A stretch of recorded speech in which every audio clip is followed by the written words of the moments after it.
O eto pa, gusto nyo sa pangatlong topic natin. Tobats! Sabi, sabi ng mga DDS, pang-15 na nga yung kandidatura ni Bato de la Rosa. Topic palagi ni Mark Ramos. Ay nako po, Lord. Hindi, kailangan kasi nating malaman talaga mga kababayan eh. Kung sino yung mga may utak at kung sino yung mga hindi gumagamit ng utak.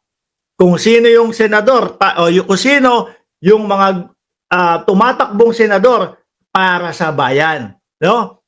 Pero or kung sino yung senador na tumatakbo para sa mga Duterte. O ha? Eh alam nyo kung sino yung mga yan, di ba? Si Robin hindi para sa Duterte yon, mga kababayan. No? Si Robin Padilla hindi senador ng mga Duterte yun. Senador ni Kibuloy yon. Ikaw ba naman mapagamit ng helicopter? Ikaw ba naman mapahiram ng mga airtime sa SMNI? Oh. 'Di ba? Kaya umiyak ko, iyak nung nakulong si Buloyski, mga bossing. O eto. May sinasabi si Tobats, mga boss, Chief Amoser, no? Sabi niya dito, well, it is the duty of the government, no, to protect its citizen.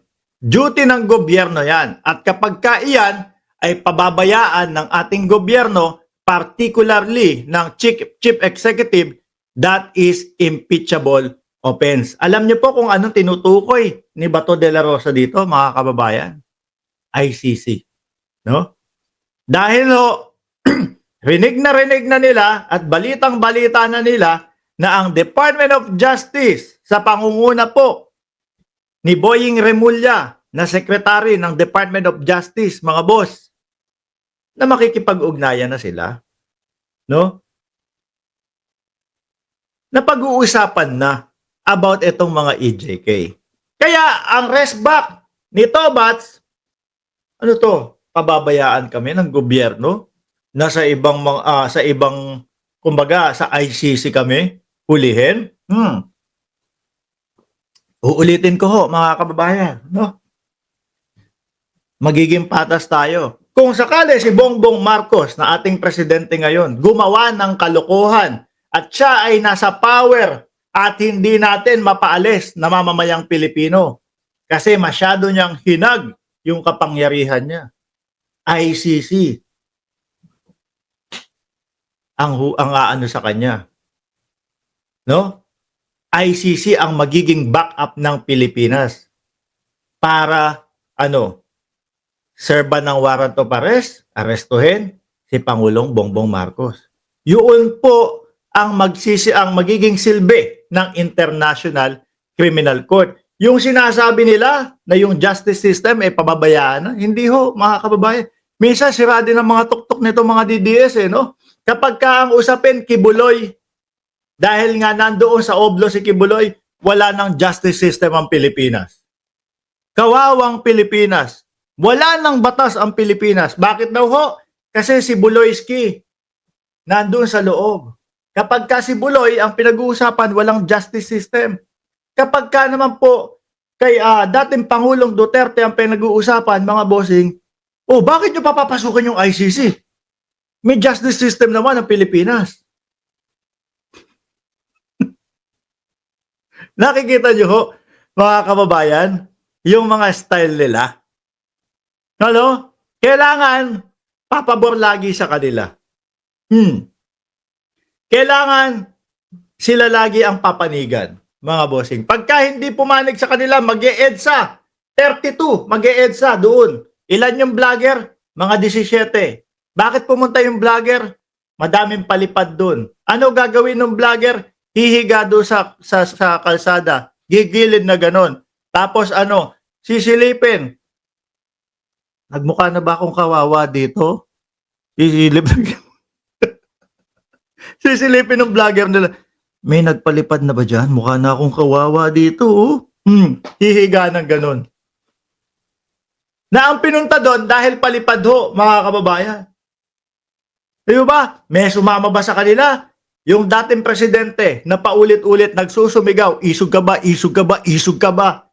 Paulit-ulit na nag-isog, isog, isog. 32 ang pumunta, 17 vlogger.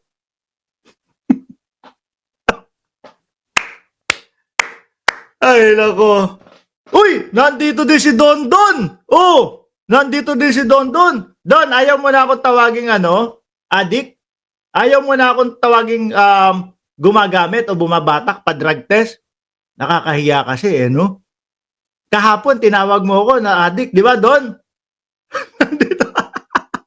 Andito ka pala Don. Kahapon sabi ni Don Don, magpa-drug test ka muna. Sabi ko sa kanya, ang tanong ko naman mga kababayan, Don, pag tayong dalawa pinatayo ng pulis, no? Sa harapan nila. Sino unang tatanungin sa atin kung bumabatak? Ako o ikaw? So, sagot doon sa comment section, malamang si Don Don. Oh. Ay nako. Si Boying may sabi, papapasukin na nila ang ICC. Correct po, mga kababayan.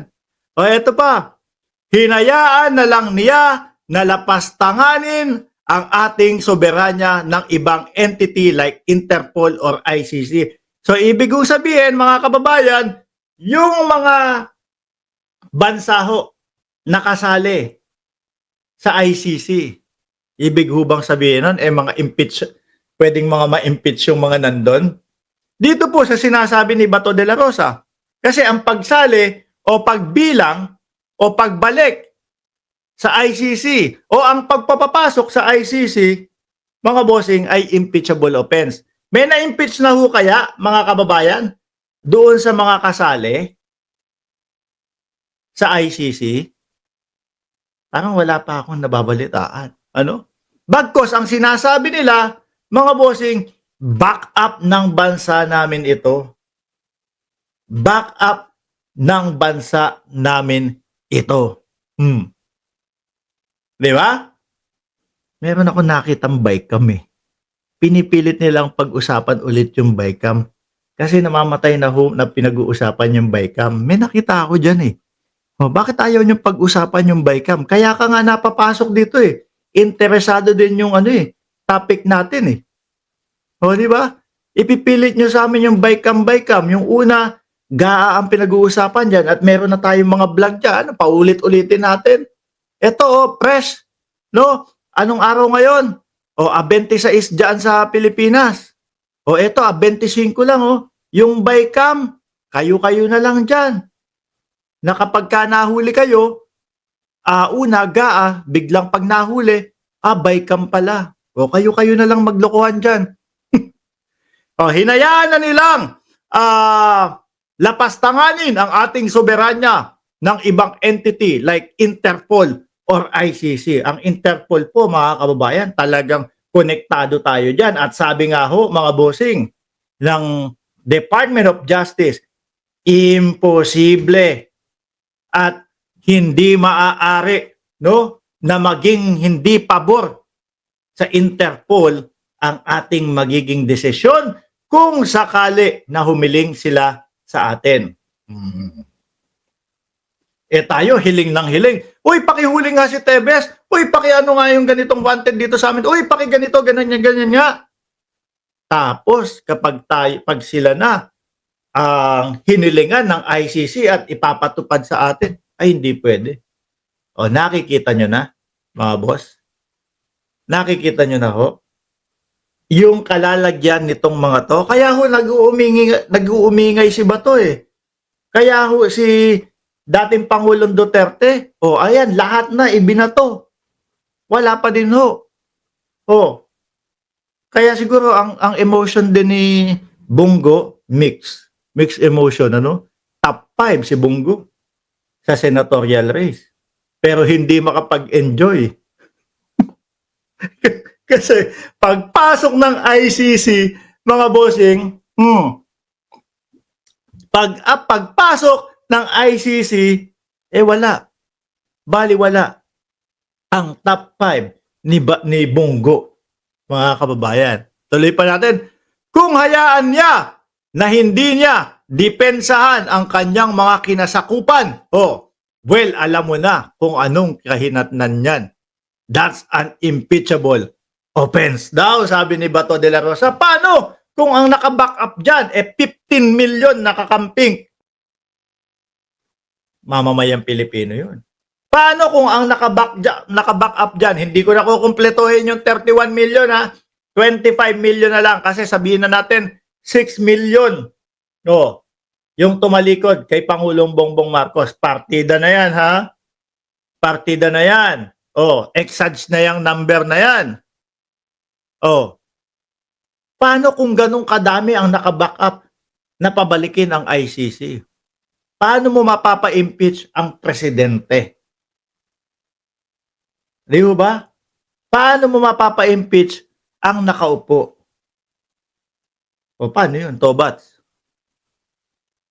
Kung ano-ano na lang po yung sinasabi ng kampo ni Bato de la Rosa kasi mga boss. No? Hilo na, litong-lito na stress na po sila, mga kababayan. Tapos dagdagan pa nung vice-presidente na dahil po sa sobrang stress, hindi na magkasya sa utak ng vice-presidente, mga kababayan, yung problema, ayun, dinagdagan pa, akala niya makakatulong. Pag pinagbantaan si Pangulong Bongbong Marcos, yung asawa, at yung pinsan na si Martin Romualdez, akala makakatulong. Dagdag pa ho sa sakit ng ulo, mga bossing. O di ho ba?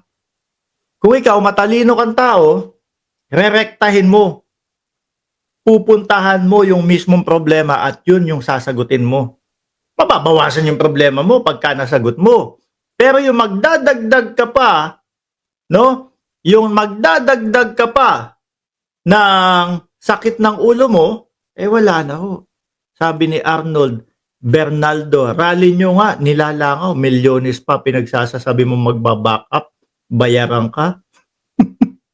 Paano naman yung 32 nyo? Dating Pangulong Duterte pa ang sumisigaw dun. Huwag nyong sabihin na yung rally ninyo, yung rally ng INC, kayo yun.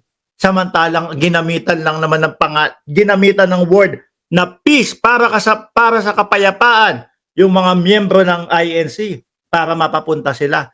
Sabihin nyo kung rekta, para kay Digong to, para sa mga Duterte tong rally na to. Kung ganun ang ginamit na word ng INC, sa tingin mo magpupuntahan yung mga miyembro?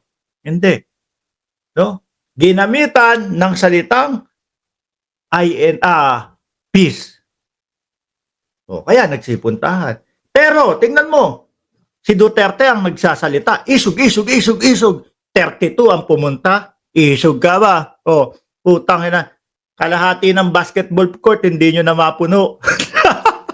Dati ayabang nila no, Liwasan Bonifacio, punong-puno. Okay, sige. Given, naniwala kami. Nakita namin puno nila yung Liwasan Bonifacio. Sumunod na mga araw, isog ulit, lumakas ang loob. Dami natin no? Putik na. Matatapos yung yung 2024, 32 na lang yung umaatid do sa isog-isog nila. Napagod na yung dating Pangulo. Isog ka ba? Kung isog ka, lumabas ka, makisama. Piruin nyo yun. Di ba? Patulan natin. Suportado ng INC ang Duterte. So, ano naman? Wala nang impeachment na magaganap? Hindi naman di ba? Tuloy ang impeachment. Naghihintay lang ng tamang oras. Kung suportado, so, ano ba yun? Korte Suprema ba yun? Ang daming pumunta na INC doon sa rally. Hindi na, wala nang impeachment. Ang daming pumunta na INC doon sa rally nila. Hindi na. Wala nang tawag dito? Wala nang INC. Meron pa din Paano yun? Paano yun? Ang tanong ngayon, kung yung mga miyembro ba ng INC, ganun din ang suporta nila? Kung hindi ginamitan ng word na peace, tingin mo pupunta, makikiisa yung iba dyan? Baka dahil lang doon sa word na peace, no? Sa salitang peace, kaya sila pumunta. Di ho ba, mga kababayan?